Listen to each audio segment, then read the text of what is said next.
Hi, welcome to the Market Alert for Friday, the 15th of December 2017. So the pound yesterday not doing a lot at all, mainly range bound. You can see only a 50-point range there. Not an awful lot to write home about with regards to the pound. You can see there it's sort of sideways to higher, back above the 20-bar average and struggling with the 62% retracement. In order to move higher, it needs to drive through all of these with increased volume. Talking of volume, yesterday's price bar, you can see very high volume, absorption of selling coming into the market by the looks of things here. Otherwise, this price bar would have been down given the higher volume than the previous bar. So there is some absorption of the volume, selling volume coming into the market there. News today, not a lot. Of course, next week we're heading into the final week before Christmas, so things should ease up a bit, I would have thought. They generally do. Haldane speaking today. Empire State Manufacturing Capacity Utilization Rate, industrial production from the US at 130.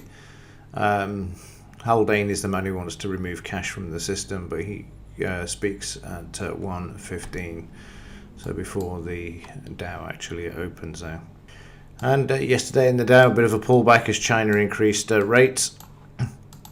You can see the first part of the session there, market moving lower, a bit of resistance. You can see the selling here as the market pulled below the 24,650 level and then meandered on down, tried to bounce back here, but then ran out of steam as the market came back and closed below the 24,600 level, and then the same in the evening session there, where the market also continued lower, failing to close back above the 20 bar there. And that's because we got a bit of a pullback there, but also say the main event was China increasing its interest rates. I don't know why they're citing that, but that's what they're saying. However, on the overnight market, things have turned around and we're heading back towards the highs. And speaking of the highs, even though the market was down yesterday in the pre-market session, we had a new all-time high of 24,675.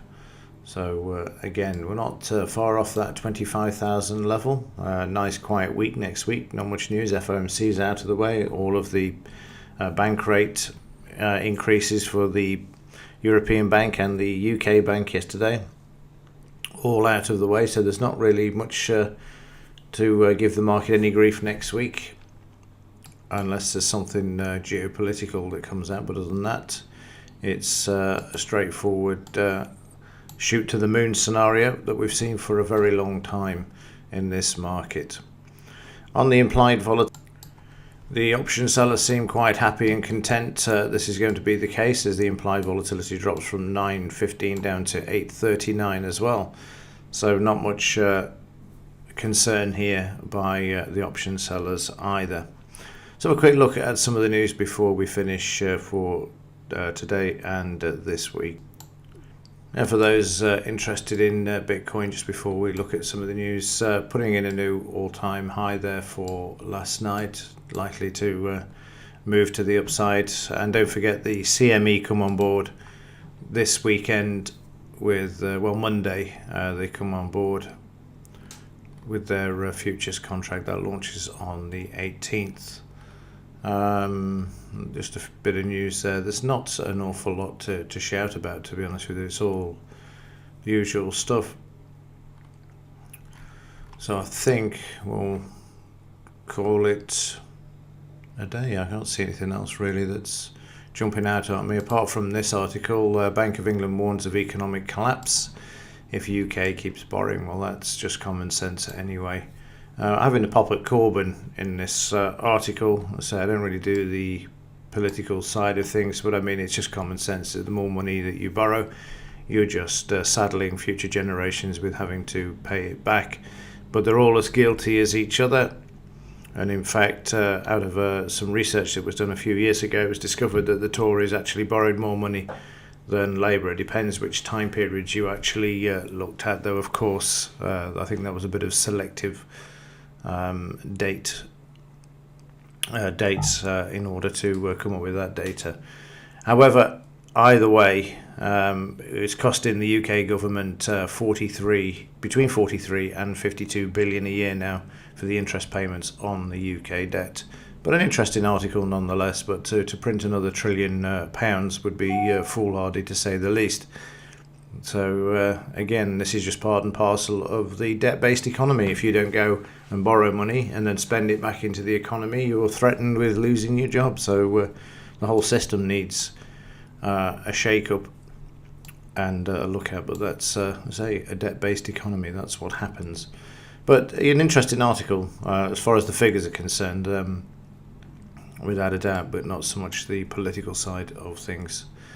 Bitcoin laundering operation will be extradited to US. Of course he will.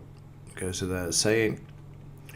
Really, there's not anything else that's jumping out. Like I say, just keep an eye on Sunday night. Central bank bonanza day. European stocks slide ahead of ECB and S&P futures hit record high. Well, we saw that with the Dow as well in the pre-market session. Yeah, Carney is always a non-event. Pound slides as rates hold. The softer quarter four for the UK economy. ECB keeps rates unchanged. Yeah.